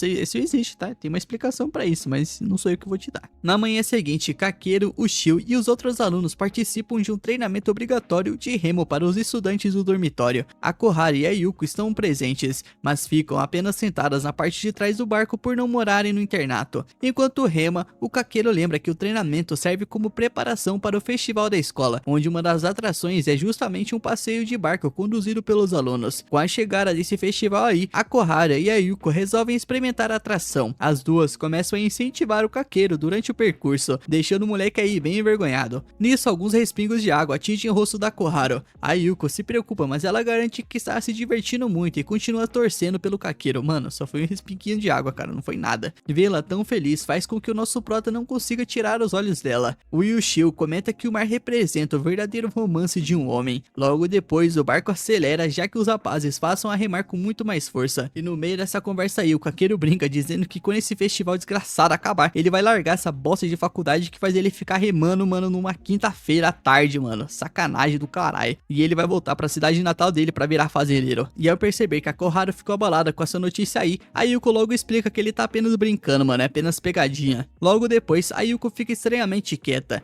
O Kakeru tenta perguntar se ela está bem, mas mal consegue ser ouvido por causa dos gritos dos moleque aí. Depois de insistir algumas vezes, a Yuko admite que enjoou por causa do barco, mas eu acho que não, mano, acho que tem coisa aí. O Kakeru chama o professor e todos recebem a ordem para parar de remar enquanto ela se recupera. O Yushio pede desculpas por ter exagerado na força, na empolgação, e para mudar de assunto, a Koharu comenta que o encerramento do festival contará com uma apresentação de fogos de artifício. De novo papo, mano. A Yuko então pede para o Kakeru fazer companhia para a Koharu mais tarde, já que ela precisará cuidar das tarefas da comissão organizadora, enquanto o Yushio também terá que ir para o trabalho. E mesmo já sabendo que ele vai ficar todo cansado, todo fudido depois de tanto remar barco, mano, o Kakeru pede para a Koharu esperá-lo no terraço quando terminar. Antes de ir, ele lembra que os dois ainda precisam soltar o quê? Soltar o quê? Adivinha? Merda de fogo de artifício. Aqueles lá que eles compraram juntos que eles não soltaram ainda. E a Koharu comenta que se soubesse da grande queima de fogos do festival, ela não teria comprado tantos. Nesse momento, o barco balança de repente, assustando a Yuki e fazendo todos caírem na risada por causa da reação dela. Depois de terminar toda essa sessão de remadas aí, o Kakeru segue para o terraço a fim de encontrar a Koharu. Apesar de estar completamente fudido de exaustão, com o corpo todo dolorido, ele percebe que está ansioso ansioso para vê-la. Enquanto caminha, ele até se pergunta em que momento ele começou a ficar tão feliz só de saber que iria encontrá-la. E ao chegar, ele encontra a Koharu no lugar de sempre, tomando a sua bebida favorita, corote com cachaça e uísque, mano. Um combão de 10 doenças diferentes. Só de vê-la, o seu coração já dispara, falei? Ele se aproxima, pede desculpas por tê-la feito esperar e se oferece para buscar outra bebida, mano, porque uma já não é suficiente. Nesse instante aí, os dois escutam a voz da Yuko anunciando alguma coisa aí no palco principal, mas foda-se que ninguém liga. A Koharu pergunta se o Kakeru ainda está ali, mano, já que ele não conseguiu ouvir a sua resposta. Ele então faz uma brincadeira, mano, não sei qual, mas ela fica emborrada por alguns segundos, mas logo os dois acabam rindo juntos. O Kakeru comenta que a Yuko está apresentando o evento, enquanto ainda precisa cuidar de várias tarefas da comissão organizadora. Ele admite que jamais conseguiria dar conta de tanta coisa ao mesmo tempo. Os dois então começam a conversar sobre o concurso de Yukata, a última atração do festival. A Koharu comenta que adoraria usar o Yukata algum dia, e o Kakeru sugere que ela participe do concurso, dizendo com confiança que ela certamente ficaria em primeiro lugar. Quando a Koharu pergunta se ele realmente votaria nela caso participasse, o Kakeru responde sem hesitar que sim. Então ela faz outra pergunta, mano, questionando se ele ainda votaria nela, mesmo ela sendo cega, cegueta, não vê nada. Num primeiro momento, o Kakeru diz que enxergar ou não tem nada a ver com o concurso, mas logo depois percebe que a insegurança dela é muito mais profunda, então reforça que a sua cegueira jamais mudaria sua escolha. A Koharu comenta que aquilo soou quase como uma declaração de amor, e dessa vez é o Kakeru que fica completamente vermelho e tenta negar desesperadamente. No meio desse nervosismo aí, ele quase deixa escapar o que realmente sente, mas muda de assunto às pressas, lembrando que ela adora fogos de artifício. Ele resolveu falar do clássico, né? A Koharu sorri e diz que está ansiosa para acender um baseado, quer dizer, acender os fogos que eles compraram juntos. Os dois comentam que eles continuam esquecidos em um canto no quarto do Kakeru. Ela brinca que a escola deveria ter avisado sobre a queima de fogos logo na cerimônia de abertura. Pouco depois, o vento muda e eles percebem que vai chover. Enquanto escutam a Yuka anunciar os vencedores do concurso de Yukata, o Kakeru sente as primeiras gotinhas caindo no rostinho dele aí, mano. E a Koharu comenta que consegue sentir o cheiro de chuva chegando. Logo, um forte temporal começa e eles já deveriam ter saído daí faz tempo, né? Assim que escureceu o céu, mas não, eles preferem ficar aí só pra fazer graça. E esse temporal faz os estudantes correrem em busca de abrigo. O Kakeru e a Koharu se escondem debaixo de uma escada, mano, porque é claro que eles não poderiam simplesmente entrar no prédio aí, né? Meu Deus. Que burrice seria isso, não é mesmo? Percebendo que a Koharu aí começou a espirrar e provavelmente está com muito frio, o nosso prota já mete o papinho e sugere que os dois descansem e relaxem um pouco no dormitório dele. Que safado, ó. A Koharu aceita e os dois seguem juntos em direção ao sol, quer dizer, em direção ao sec, quer dizer, em direção ao dormitório. Ao chegar no dormitório aí, ele leva a Koharu até a sua cama, baby, e presta uma toalha para ela se secar da chuva. Enquanto os dois aí estão todos molhadinhos tentando se enxugar, a Koharu pergunta se alguma parte do vestido dela está molhada e afasta o cabelo para facilitar. O Kakeru fica sem graça ao perceber que está olhando pro pescoço dela em vez da roupa. Ele é um predador, né? Ele nota que o vestido ficou um pouco transparente, mano, mas prefere não comentar para não constrangê-la. Ao invés disso, ele coloca uma toalha sobre os ombros dela e diz para ela não se preocupar. O Kakeru fica nervoso por ser a primeira vez que uma garota entra no seu quarto. Provavelmente vai ser a única, mano. E pra quebrar esse clima merda aí, mano, a Koharu pergunta se aquele é realmente o quarto dele e se a cama dele é também dele. Ao confirmar, ela fica feliz. Que pariu, leque. Que pariu, o que tá acontecendo na minha tela? Pelo amor de Deus, mano. O cara não vai furar cega na minha frente não, né, mano? Ao confirmar, ela fica feliz e decide se deitar, sem perceber que a sua saia acabou ficando numa posição esquisita. O Kakeru avisa rapidamente, mano, fazendo-a sentar e cobrir as pernas. Ele garante que não viu nada, mano, mas a Koharu aproveita pra provocá-lo. O Kakeru entende a reação dela meio errado, mano, até descobrir que ela estava apenas triste porque o show de fogos não aconteceu. Ele a tranquiliza, dizendo que haverá outro no ano seguinte, já que a escola costuma realizar o evento durante o festival. A Koharu comenta que gostaria de entrar no clube responsável pelos fogos, mas acha que alguém como ela provavelmente não seria aceita. O Kakeru então se oferece para entrar junto com ela, e pouco depois a Koharu percebe que a chuva diminuiu. O Kakeru olha para a janela, confirma que está mais fraca e decide acompanhá-la até em casa. Durante o caminho aí, o cheiro da chuvinha gostosa aí mexe um pouco com o Kakeru, então ele começa a recitar um nebutsu aí para se distrair, mano, um poeminha. E quando termina, passa a recitar os números de pi, mas só consegue chegar a 8 casas decimais. Até o momento não tô entendendo nada. Ele então pergunta a Koharu o que ela pretende fazer com os fogos. Os dois decidem soltá-los durante uma noite de verão, já que ela não tem problema em sair depois de escurecer. Também combinam de convidar a Yuko e o Rushu. Depois de algum tempo aí, a Koharu pergunta se o Kakeru tem namorada. Obviamente não, né? Você acha mesmo que é uma namorada ia deixar ele sair assim? Outra garota? Levar ela pro quarto? Pelo amor de Deus, mano, que pergunta besta, mano. Ao descobrir que ele tá solteiro e na pista, ela fica aliviada, o fazendo se questionar o motivo da pergunta. A Koharu tenta esconder o interesse, dizendo que só estava preocupada, pois uma possível namorada poderia interpretar mal a proximidade dos dois, principalmente porque ela vive agarrada nele, obviamente. O nosso prota interpreta aquilo como uma possível admissão de que a Koharu gosta dele, e quando diz que aquilo foi só uma piada de mau gosto, ela aperta ainda mais o seu braço, completamente envergonhada. Ao chegarem no prédio aí, a Koharu pergunta se o nosso prota sabe como pessoas cegas reconhecem o rosto de alguém. Ela explica que costumam tocar no rosto da pessoa para memorizar os seus traços. Nisso, o nosso prota permite que ela toque seu rosto. A Koharu segura o rosto dele com as duas mãos e pede para que ele se abaixe, já que ele é alto demais. Nisso, assim que o nosso prota se abaixa, a Koharu encontra os seus lábios e o beija. Tô em choque com essa informação, calma lá, tô em choque com essa informação. Depois de alguns instantes, ela se afasta e pergunta se ele ainda acha que ela está brincando. Em seguida, entra no apartamento e deseja boa noite, deixando o nosso prota completamente em choque. E eu também. Eu não tava esperando por isso aí, mano. Ele ainda percebe o aroma do hidratante labial delas nos seus próprios lábios, mano. Que safada. No dia seguinte, ainda tentando processar aquele seu primeiro beijo, mano, que coisa linda, o Kakeru sai para jantar com seu amigo aí para desabafar, mano. É o daily de homens. O Ushio o leva a um restaurante aí, mano, que surpreende o nosso prota, já que pensava que ele não gostava desse tipo de coisa aí não, mano. O Kakeru precisa lembrá-lo de prestar atenção na comida aí, mano. E quando o prato está quase pronto, fica impressionado com a habilidade do Ushio preparando, sei lá o que eles estão preparando. Nesse momento, o Kakeru vê a Yuko pela janela e se surpreende quando ela entra no restaurante. O Ushio a chama para se juntar aos dois, como se ela já estivesse convidada. O Kakeru tenta entender o que está acontecendo, mas o Ushio diz que ele vai descobrir sozinho.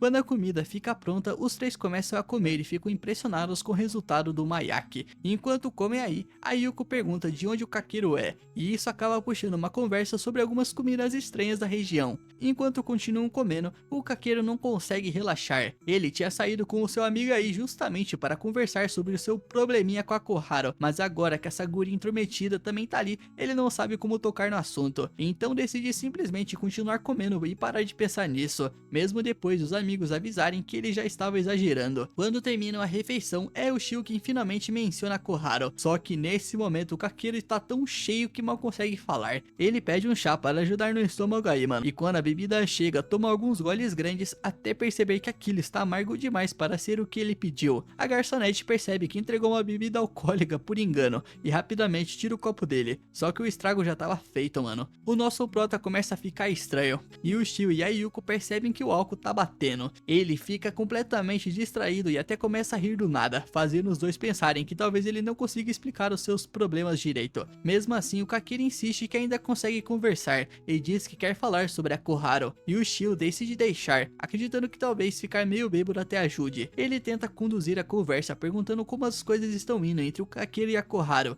e por algum motivo o Kakeru fica completamente sério e começa a contar toda a história para Yuko e o Shio. No final revela que a Koharu o beijou, o que gera reações bem diferentes dos dois. A Yuko principalmente fica indignada pelo Kakeru não ter tomado a iniciativa. Ela insiste que ele deveria pelo menos ter se declarado ou aproveitado a oportunidade para avançar na relação, e isso acaba virando uma discussão entre os dois, já que o Kakeru queria ser mais cuidadoso por causa da cegueira da guria, enquanto a Yuko interpreta aquilo como uma ofensa. E o Shio manda os dois se acalmarem, mas a discussão chama tanta atenção de todos que começam a olhar para a mesa, obrigando aí o Shio a pedir desculpas. Quando as coisas se acalmam um pouco, ele pede que o Kakeru continue contando. O Kakeru explica que pela Koharu não conseguir enxergar, ele fica imaginando que talvez ela se assuste caso ele simplesmente toque nela do nada. A última coisa que ele quer é que ela tenha uma reação de medo ou choque por causa dele. De repente, a Yuko começa a rir alto. Ela pede desculpas por ter entendido tudo errado, mas chama o Kakeru de inocente demais para a idade, fazendo até o Yushio começar a rir aí, mano.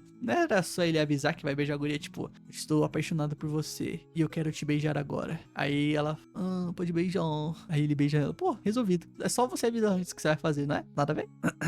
O Kakeru acusa os dois de estarem tirando sarro dele, e eles negam, mas continuam rindo, deixando o Kakeru cada vez mais irritado. Depois que eles finalmente conseguem parar, a Yuko pergunta por que o Kakeru ficou tão interessado na Koharu. De início, ela brinca dizendo que deve ser uma atração física, já que a Koharu é muito bonita. Apesar de dizer que não vai contar, o Kakeru admite que admira a Koharu principalmente pelo jeito otimista dela. Ele explica que tentou se colocar no lugar dela e percebeu que provavelmente não seria tão feliz vivendo naquela situação. Para dar um exemplo, ele fala sobre o divórcio dos pais. Pesou o clima, agora vai pesar um clima, e o quanto aquilo o afetou. Ele também começou a se preocupar com a forma como os outros o enxergavam por vir de uma família separada, o que acabou fazendo com que tivesse uma visão bastante negativa do próprio futuro e do amor. Já a Koharu, apesar da sua deficiência, consegue viver de uma maneira muito mais livre e leve do que ele, e é justamente isso que ele admira nela. Ele conta que passar um tempo com a Koharu fez perceber que também pode ser feliz, desde que ele mude a sua forma de enxergar a própria vida. A Yuko diz que entende perfeitamente e também acha que a Koharu é incrível. Ela comenta que mesmo sendo cega, a Koharu nunca usa isso como desculpa para deixar de aparecer ou participar das coisas. A Yuko admite que ao contrário da Koharu, às vezes até falta às aulas simplesmente por estar cansada. Depois de ouvir o Kakeru falando tanto sobre ela, a Yuko sente que entende ainda melhor porque ele gosta da Koharu, já que também admira o seu jeito direto e otimista. A verdade é que ela é gostosa, né? Sacanagem. E as palavras da Yuko aí fazem o nosso prota perceber que a maneira de viver da Koharu realmente consegue tocar as pessoas de um jeito difícil de explicar, e isso faz com que ele goste ainda mais dela. E o Shio diz que o Kakeru deveria simplesmente se declarar, mas tanto ele quanto a Yuko percebem que o Kakeru ainda está hesitante, então os dois começam a provocá-lo até conseguirem convencê-lo a finalmente se declarar. A estratégia funciona, e o Kakeru promete que vai confessar os seus sentimentos. Cara, espero que ele confesse os sentimentos dele nesse próximo episódio aí pra gente finalmente, né, matar essa coisa, mano. Eu não gosto de anime enrolado não, mano. Espero que esses dois fiquem juntos até o final dessa temporada aí, porque eu não tô preparado pra uma próxima temporada de enrolação do caralho aí, mano. Mas eu já digo antemão, mano, eu espero que um dos dois morra no final, pra ficar triste e pesar o clima, mano. É isso mesmo, eu espero que ou a cega ou ele morra. Essa é a verdade. Percebendo que o nosso prota está disposto a fazer praticamente qualquer coisa enquanto está bêbado,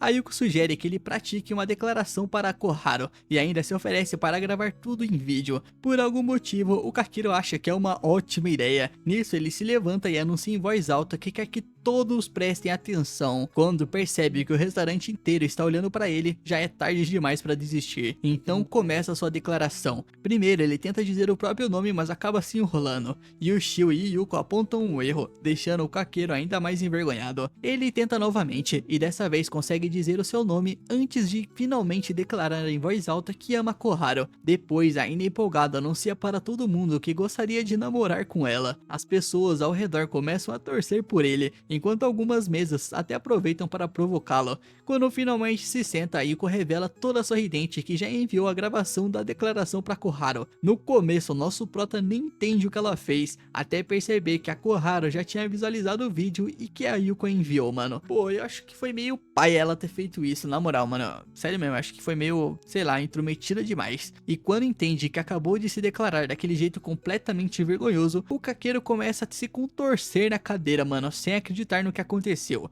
enquanto a Yuko e o Shio caem na risada. Mesmo assim, os dois garantem que provavelmente a Koharu vai responder de uma forma positiva. No dia seguinte, o Kakeru espera pela Koharu no lugar onde eles costumam se encontrar. Ele queria muito vê-la, principalmente porque ela não havia respondido nenhuma de suas mensagens desde o dia anterior. E agora ele só consegue esperar para descobrir o que ela vai dizer, mano. E a gente vai descobrir no próximo episódio. Um dia, o nosso prota passa pela ponte onde costuma encontrar a Koharu quando os dois saem juntos, mas ele acaba voltando depois de perceber que ela não tá lá. Já faz mais de uma semana desde a última vez que ele teve notícias dela, então ele continua levando a sua rotina na faculdade normalmente, como fazia antes mesmo de conhecer a Koharu. Mesmo com o barulho e a conversa de vários estudantes espalhados pelo campus, o silêncio parece muito mais alto quando ele passa os dias sozinho. Na manhã de segunda-feira aí, pior dia da semana, durante a mesma aula que ele costuma ter com a Koharu, o Kakeru começa a se preocupar com o que pode ter acontecido, já que ela não apareceu na sala.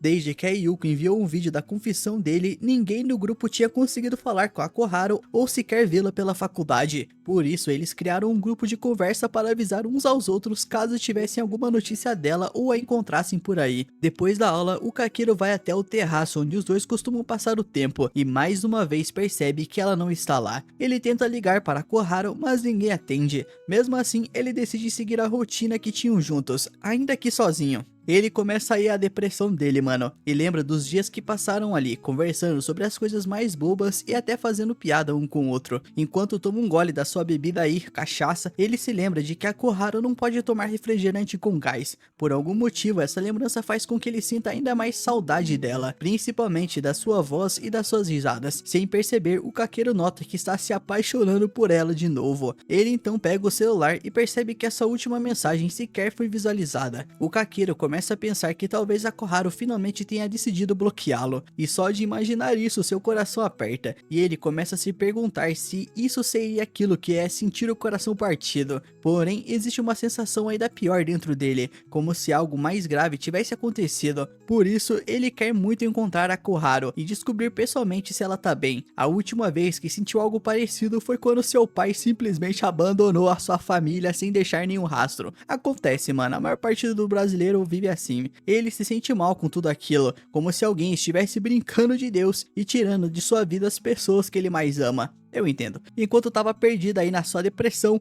o Kakeru ouve a Yuko cumprimentá-lo, mas a sua voz parece carregar um certo peso, mano. Quando olha para ela, percebe que a guria tá com uma olheira profunda no rosto. A Yuko tenta manter um sorriso, mas admite que não é tão forte quanto as pessoas imaginam que é. No fundo, provavelmente é tão frágil quanto qualquer outra garota da sua idade. Ao perceber que o Kakeru está sozinho, a Yuko entende que ninguém no grupo conseguiu notícias da Koharu. Ela começa a se perguntar se tudo isso aconteceu por causa daquele vídeo maldito, mano. Só que agora percebe que não foi nada legal fazer piada com a confissão de alguém e se sente culpada. Eu falei que ela foi uma pau no cu, eu não falei?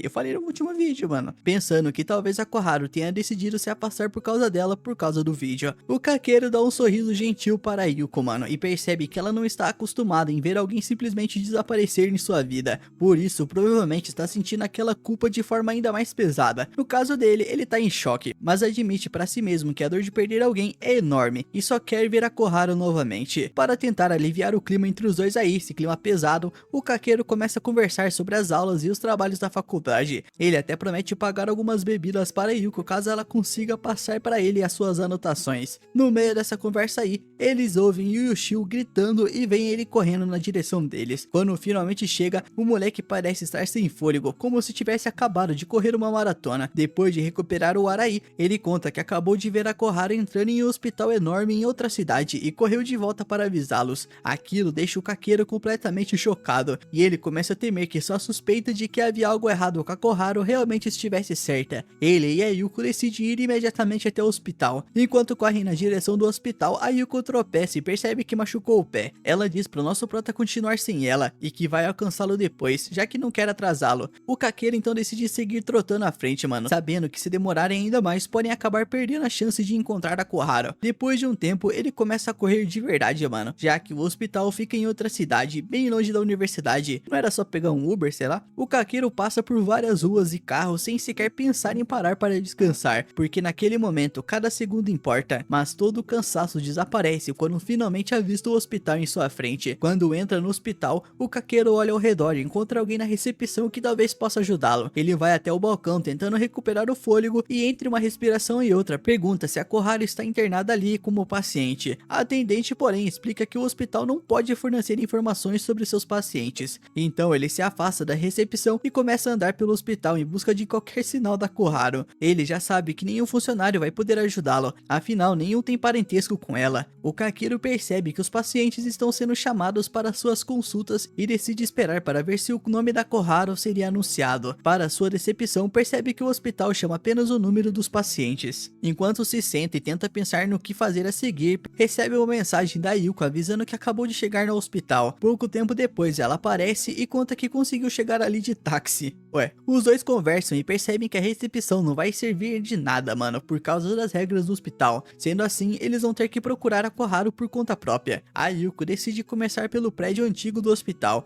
enquanto o Kakeru fica responsável por procurar no prédio principal. Ele olha o mapa do hospital e tenta imaginar em qual ala a Koharu poderia estar. Então decide subir até uma ala aleatória aí e começa a procurá-la por lá. Só que até aquele momento ele não encontra a Koharu em nenhum corredor ou quarto. Como ela não está ali, o Kakeru decide procurar em outros andares, passando cuidadosamente por cada ala, até que em determinado momento ele chega ao que parece ser um jardim localizado em um dos terraços do hospital. O Kakeru percebe que a Yuko também não mandou nenhuma atualização e começa a temer que no fim das contas toda aquela busca não possa levar a lugar nenhum. Ele chega ao outro lado do jardim, mano, e entra novamente no prédio. Assim que passa pela porta, escuta algumas notas suaves de piano. Curioso, ele decide seguir o som e logo percebe que algumas crianças também estão cantando. Quanto mais se aproxima, mais claramente consegue ouvir a música. Quando espia pela porta de uma sala, o Kakeru finalmente vê a Koharu tocando piano, cercada por várias crianças. A cena deixa o Kakeru confuso, principalmente porque há vários pais esperando do lado de fora da sala. Mesmo assim, ele decide não se preocupar com isso naquele momento.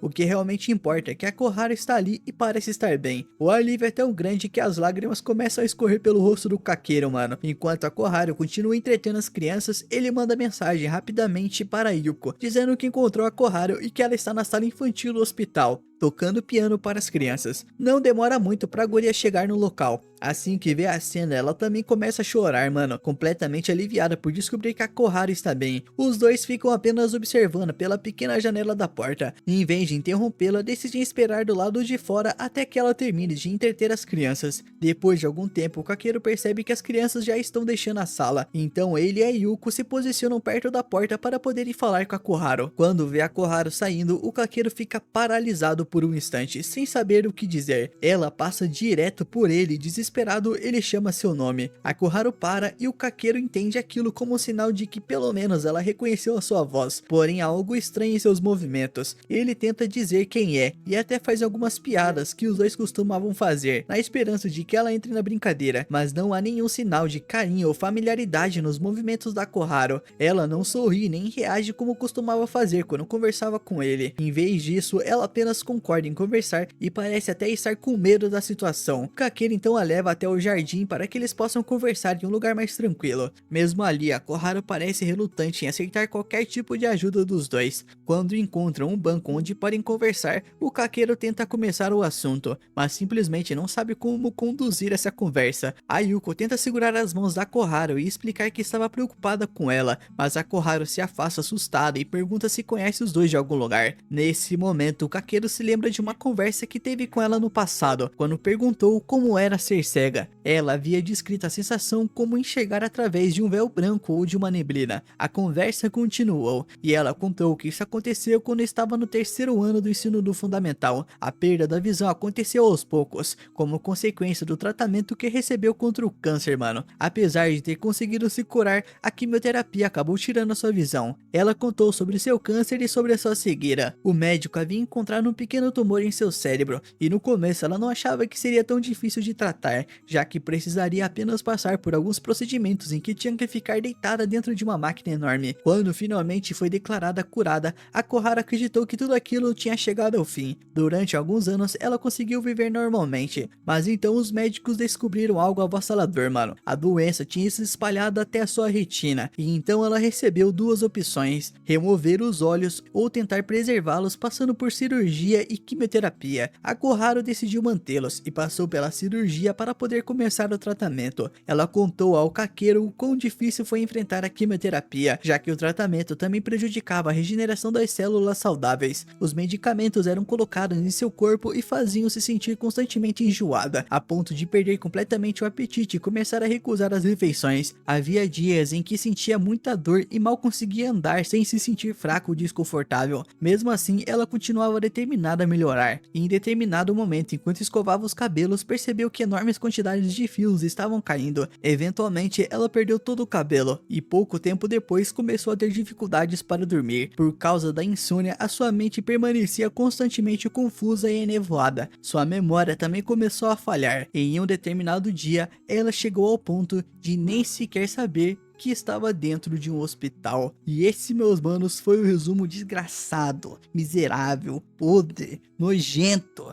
desse episódio. Eu espero que você tenha gostado. E se você gostou, espero que você tenha chorado. Porque se você riu, você é um merda. Esse episódio foi desgraçado, mano. Depois de ouvir que a Koharu não os reconhecia, o nosso prota começou a achar que ela estivesse brincando. Mas quando percebeu que ela realmente estava assustada, ele pediu desculpas. A Koharu ameaçou chamar alguém, mano. E a Yuko ficou com os olhos cheios de lágrimas ao perceber a realidade. O Kakero então teve a chance de aceitar que ela tinha esquecido dele e decidiu se apresentar novamente. Ao anoitecer, o Kakero e a Yuko já estavam na ponte que ligava as duas cidades. O Kakero começou a jogar pedras no rio para descontar a frustração, mano. E a Yuko fez o mesmo. Depois de algumas pedras, os dois começaram a gritar em direção ao rio, colocando pra fora toda aquela impotência que eles sentiam. Um homem tentou ver se eles estavam bem, mas os dois saíram correndo de volta pra escola. No dormitório, o Kakero levou a Yuko para o quarto, onde o Yushio estava esperando e ofereceu alguns bolinhos. Enquanto comiam, os três conversavam sobre a situação. O nosso prota contou que tinha beijado a Koharu durante o festival da escola, mas aquela também tinha sido a última vez que a viu, já que ela não apareceu nas aulas na segunda-feira. A Yuko contou que naquele mesmo dia ela havia enviado o vídeo da sua declaração, mas nenhum dos dois recebeu uma resposta durante uma semana. O Yushio então confirmou que depois que reencontraram a Koharu, eles descobriram que ela tinha perdido a memória. Ele perguntou se haviam tentado provar a amizade mostrando o histórico de conversas, mas a Yuko explicou que já tinham tentado. O problema era que o celular da Koharu estava com a tela quebrada e ela não conseguia acessar as mensagens. A Yuko então contou que a Koharu dizia conseguir fazer algumas ligações, mas não havia entendido porque eles precisavam ver o celular. O Yushio acabou rindo ao perceber que apesar da perda de memória, a Koharu continuava sendo a mesma pessoa. Isso irritou a Yuko, mano, que pediu pra ele parar com essa brincadeirinha aí e levar a sério essa situação aí. O Kakero só conseguiu ficar em silêncio, mano, mas ele entendia perfeitamente porque a Yuko estava prestes a chorar. A Koharu havia falado com ele de maneira tão fria que parecia que tudo que os três haviam vivido juntos simplesmente tinha sido apagado. O Yushio então lembrou que naquele momento a melhor coisa que eles podiam fazer era pensar no próximo passo. Em seguida, foi até a cozinha e ofereceu sopa de miso para os dois. O Kakero então comentou que ele estava parecendo mãe deles, enquanto a Yuko reclamou que os dois estavam fazendo ela rir em uma situação como aquela. O Kakero então olhou seriamente para ela e deixou claro que não estava nem um pouco tranquilo com tudo aquilo. O Yushio incentivou os dois a comerem. A Yuko recusou no começo, mas acabou cedendo. E assim que deu a primeira mordidinha aí, percebeu que estava gostoso e que estava morrendo de fome. Então começou a comer vários bolinhos de uma vez. Quando o moleque aí pediu para ela ir de gavar, Devagar, pai. Ô, meu Deus, só pro meu irmão almoçar, véi. a Yuko explicou que ficava com fome quando estava nervosa. Você não é você quando tá com fome.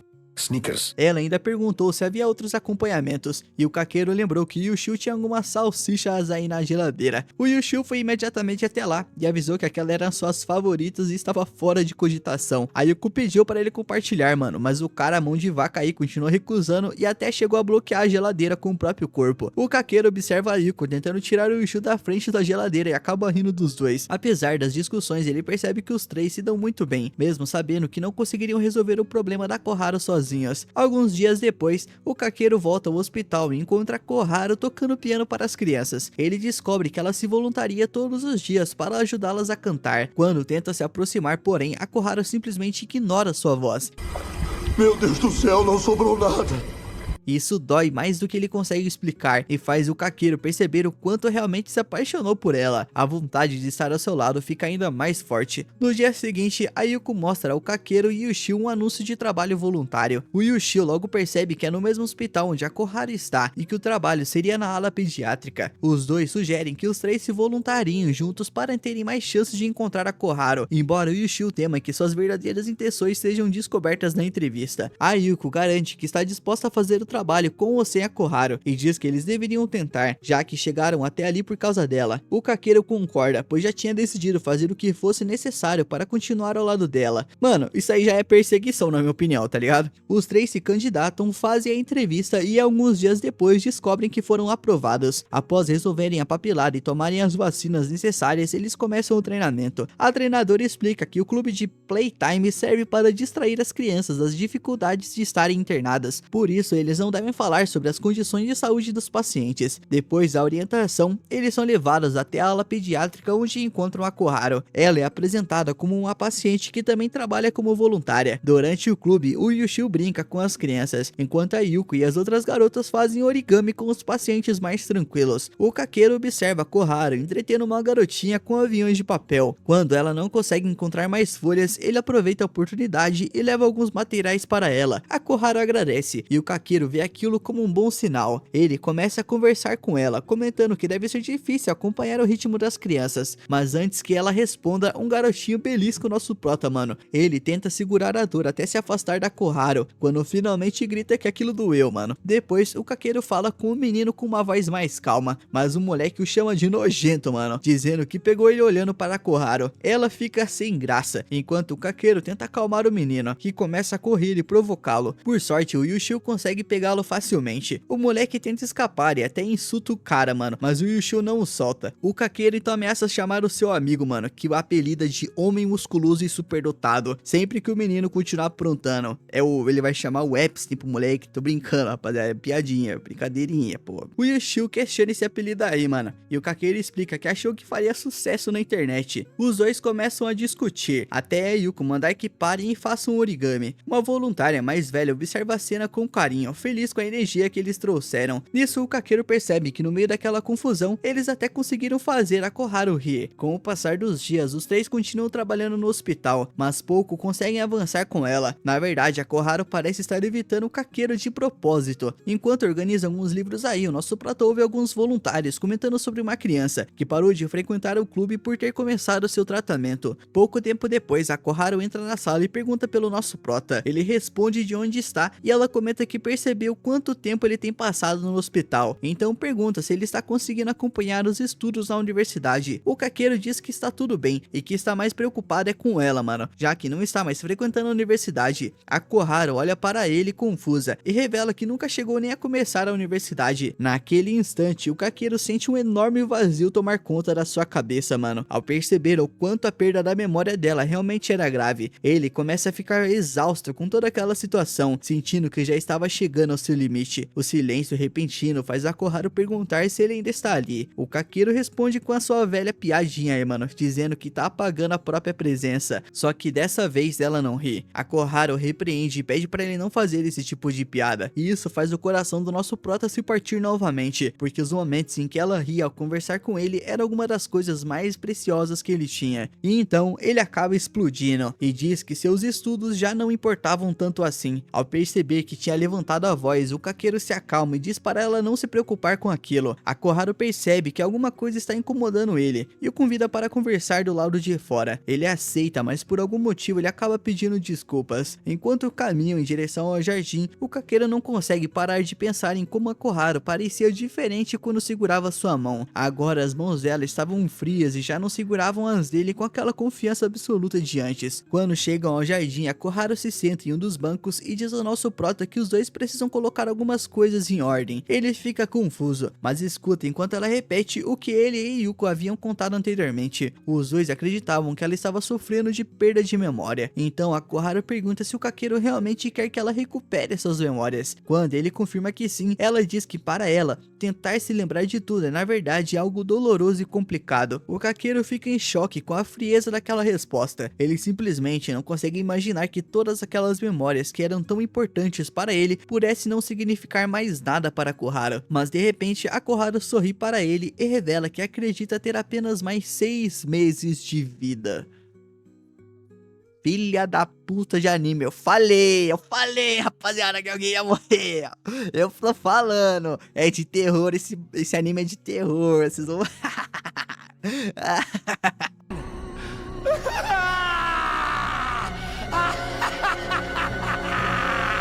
Ela explica que o câncer se espalhou para o fígado e por isso não tem muito tempo restante. Para ela, recuperar as memórias e voltar a ter vontade de viver por mais tempo seria ainda mais doloroso. Além disso, a Koharu acredita que o Kakeru não deveria desperdiçar a sua energia com alguém que não tem muito tempo de vida, já que no fim das contas isso não levaria a lugar nenhum. Os olhos do Kakeru começam a encher de lágrimas, ele mal consegue acreditar no que está ouvindo. Então pergunta se aquilo realmente é verdade. A Koharu responde que sem sente que dessa vez será realmente o seu fim, já que essa é a terceira vez que a doença se espalha. Ela também conta que seu estado físico piorou bastante desde que começou o tratamento na semana anterior. Naquele ritmo, ela acredita que dentro de mais 2 ou 3 semanas, talvez nem consiga mais sair da ala hospitalar. Com um sorriso triste, a Koharu pede mais uma vez para o Kakeru esquecê-la. Dessa vez, o Kakeru não consegue mais segurar, mano. Ele simplesmente deixa as lágrimas caírem e começa a chorar. Ele pede desculpas por incomodá-la e por ter insistido tanto. Naquele momento, o Kakeru realmente não fazia ideia do que poderia fazer, porque amava Koharu demais. Meus manos, eu avisei. Não digam que eu não avisei. Vocês foram avisados no primeiro episódio, mano. Esse foi o resumo desse episódio. Se você gostou, já deixa seu like, se inscreve no canal e ativa as notificações pra não perder a próxima parte. Porque essa parte foi paia, mano. Foi paia, foi triste. Já deixa aí nos comentários o que você achou e se você já sabia que isso ia acontecer, mano. Muito obrigado por terem visto e lembre-se, o Dress Animes tem um clube de membros. Valeu!